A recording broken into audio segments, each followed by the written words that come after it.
ke mmanto wa ga Nkadimeng ka Mpheleng. Ntate ka Kapa rena re na le mathata ka gae. Ge re tswa re ya bathong ba re botsa ka ge le gore go na le sebata ka kwa lapeng. Ene go šetse go tlile dingaka ke tsore ke tla re ke tše kae di tlo swara ka mo lapeng mara no ge ga e ntšhiwe. Ene no ge ke a dumela gore e gona ka gore mo bošegong o tla re o robetšiwa ka o ka re selo se go gaketane ka mo godimo ga masenke. Go na le moratho wa ka o mongwe o thasitšwe. So no ge o ile ba mo fihlela Bakgalabe a e bona. Le nna ntate ka Kapa ka ge ke le motho wa moya o ile gwa tla kereke ka kwa lapeng ba tlo re rapediša. Ile ba mfihlela Bakgalabe ntate ka Kapa ke ile ka e bona no ge o ka leihlo la moya. Ntate ka Kapa no ge la ka leihlo la nama o ka se emele e ya bo e fiša.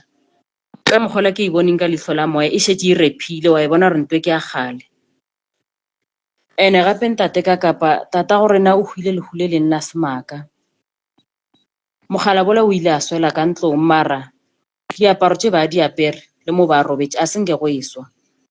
Go swile kepisi fela ka mo sekgothing mara mmele wa gagwe o bo o swele.